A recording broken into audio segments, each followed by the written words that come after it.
President Trump spent his Easter weekend in the most Trump fashion, calling his friends and complaining about facts.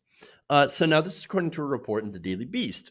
Over the weekend, the president picked up the phone and began dialing various close advisors and associates to ask him their opinion on how soon he should open up the U.S. economy and call for Americans to start resuming business as usual.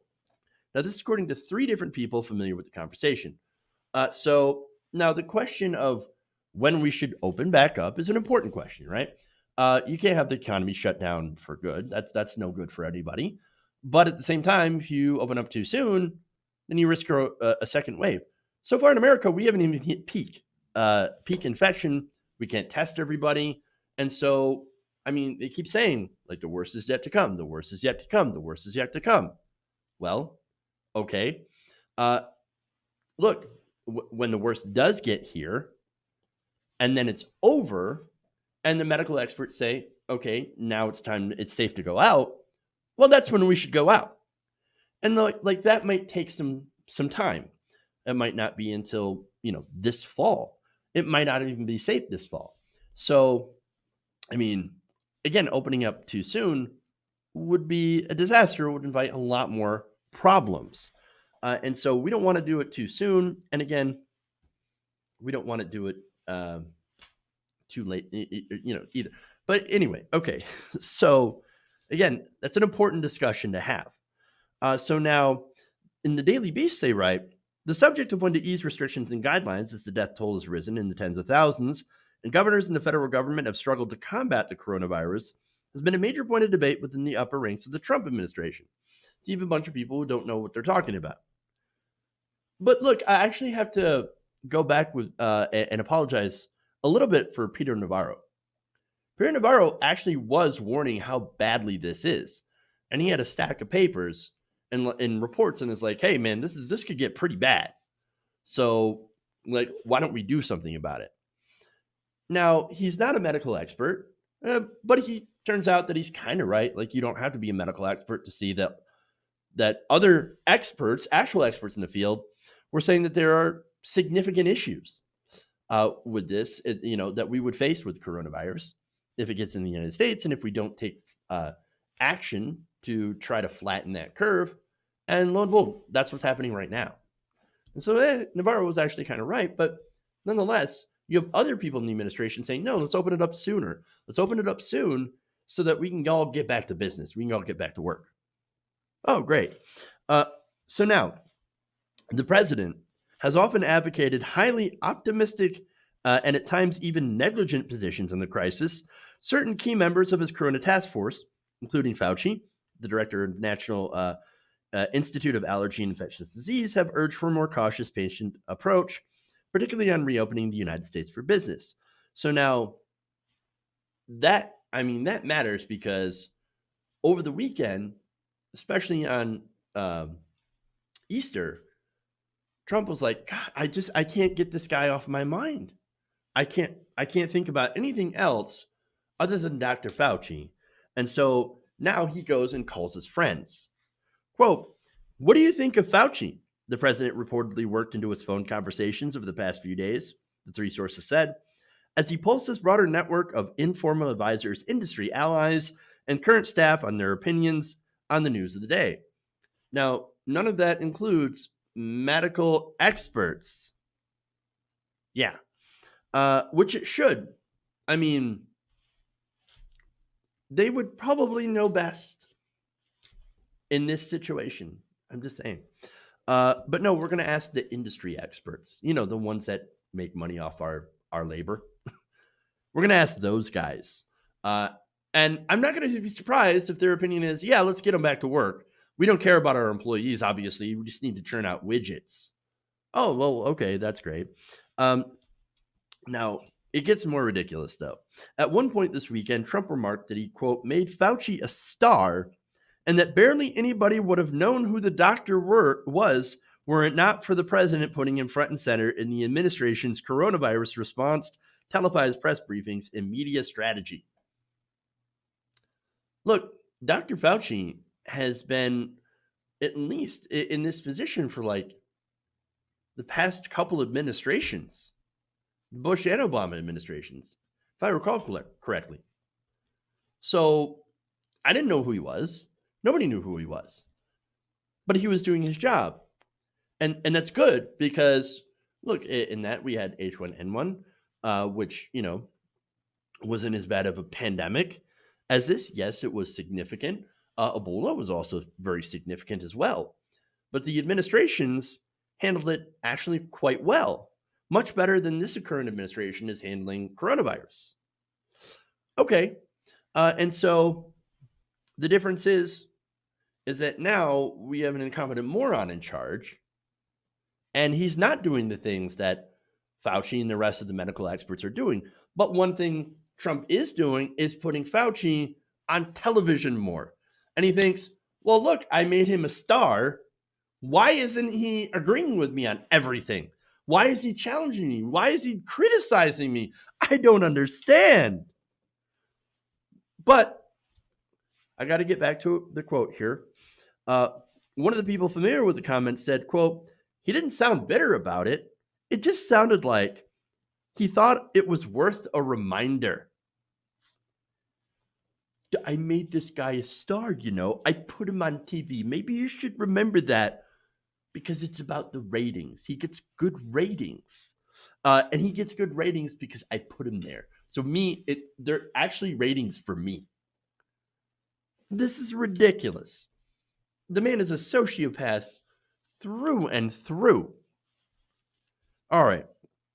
And so now, of course, you had that very light criticism of Trump's coronavirus response, right? That happened in the media recently.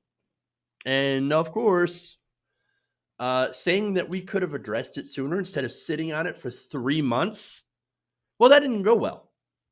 According to multiple aides, you had, a lot of internal discussions and people going to the media to say, hey, man, well, look, Dr. Fauci, you probably shouldn't have said that, man. Quote, Dr. Fauci needs to be more careful in choosing his words on coronavirus. And if he's going to be critical, make clear what he personally could have done better. Now, that, of course, is Jason Miller, a former senior Trump advisor. And he tweeted that out on on Sunday. But wait, how does that help? What could Fauci have personally done better to get the administration to do better when he's advising the administration and saying, hey, we should do this and this and this? He doesn't have the power of Donald Trump. He can't go out there and, urge people to do emergency declaration or do an emergency declaration himself, right? That's not within Fauci's power. Fauci can basically go and say, hey, this is what I need you to do. So let's do it. Please, this is the policy. These are the facts. This is the policy guidelines that I want you to follow. And please do it because literally lives are on the line. What more could Fauci have done to do that? Oh, should he have kissed Trump's ass a little bit more? Is that what Donald Trump wanted? Should he have not pushed back on the misinformation about hydroxychloroquine? Or said, oh no, Trump's doing a marvelous job. He's done everything perfect. It's all China's fault. I mean, it's absolutely ridiculous. It's absolutely ridiculous. Now, again, it gets worse. By Sunday afternoon, prominent Trump allies and surrogates were circulating links and documents showing how Fauci had been inconsistent or made faulty predictions about the virus in recent months, encouraging each other to share them or use them as talking points, according to screenshots shared with the Daily Beast. And by Sunday evening, the president had already, quote, tweeted a post calling on him to fire Fauci over that recent CNN interview. So this is what Donald Trump was up to. Out there defending his administration's god-awful response to the crisis. And, I mean, look, this is after they sat on this for 3 months. You had administration officials. You had even Peter Navarro. And then Dr. Fauci saying, hey, look, we should probably do something. Yes, the travel restrictions on China, for example, as they keep trying to hammer Fauci on for agreeing with the administration. Okay, we should.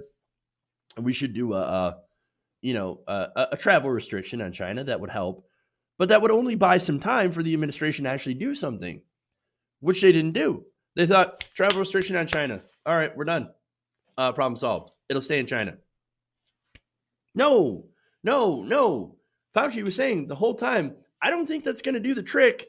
Yes, I agree with it now, but it's still not going to fix the whole problem. We have to prepare for this, and we have to have, things like ventilators. We have to have personal protective equipment. We have to do social distancing. We have to do all this stuff, or else it's going to turn out very, very badly in this country. And guess what? It's turned out very, very badly in this country. Ridiculous. But here's the other thing, right? So now, a New York Times report that recently came out painted a picture of Donald Trump. Instead of being swayed by the facts, instead being swayed by things like petty politics, one-upsmanship, advice from uninformed business associates, and annoyance at inconsequential conspiracy theories. Oh, and by the way, at the same time, he was telling his officials not to panic. Oh, don't panic. Relax. Now, he had this exchange with Alex Azar. Quote, Mr. Azar was blunt, warning the virus could develop into a pandemic and arguing that China should be criticized for failing to be transparent. Mr. Trump rejected the idea of criticizing China, saying the country had enough to deal with, and the president's decision on the travel restrictions suggested that he fully grasped the seriousness of the situation. His response to Mr. Azar indicated otherwise. Stop panicking, Mr. Trump told him. And Trump would, of course, repeatedly display this attitude in public throughout the pandemic's spread. Nearly a month later, he continued to claim to reporters that the coronavirus would simply vanish by April. One day, it's like a miracle. It will disappear. Trump's 100% wrong. I mean, it's April. It's not gone. In fact, America right now is the highest known infection rate in the world, and we still haven't tested everybody. I think we tested about 2 million people total. Nah, we're not going to test everybody in this country. At least I highly doubt that we're going to be able to test everybody. But right now, we're not able to test anybody who has who's asymptomatic, unless, of course, you're a congressman or a wealthy, businessman or sports person, any of that. If you're any of those people, then of course you can get tested if you're asymptomatic. That's fine. But if you're somebody who shows mild symptoms or even severe symptoms, sometimes they're not getting tested. And so that's disastrous. Now, I'm also not saying the experts haven't gotten some of their predictions or their timetables a little wrong, of course, right? But the thing is that everything depends on the testing and doing social distancing measures. And also what matters is how seriously we as a people take this. And when you look at the reaction from the conservative side, people who are failing to social distance, right? People calling for example, get-togethers on Easter in churches where they're not social distancing, right? They're getting together, house parties, and all that stuff. And not only that, but straight up conspiracy theories about how it's 5G that's spreading coronavirus. It's all this ridiculous stuff, right? That shows me that we're going to be dealing with this for a very long time, a lot longer than we would need to if we just listen to the experts. And so America, I hate to say it, but America right now is that one kid in class that's going to ruin it for the rest of the world. Hey guys, hopefully you enjoyed that free video. Now I'm going to have to ask you a favor. Between the demonetization and the YouTube algorithm messing around with view counts, etc., we're having a hard time adjusting to the new YouTube reality, which is where you guys come in. See, we have a patreon.com/TYTNation set up to help us rely on you guys, the viewers, instead of big corporate ads. Look, you know the show. You know how I'm not in favor of big corporations anyway.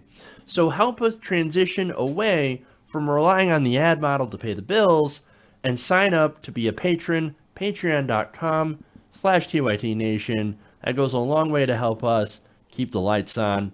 And you guys will know that you're supporting independent progressive media.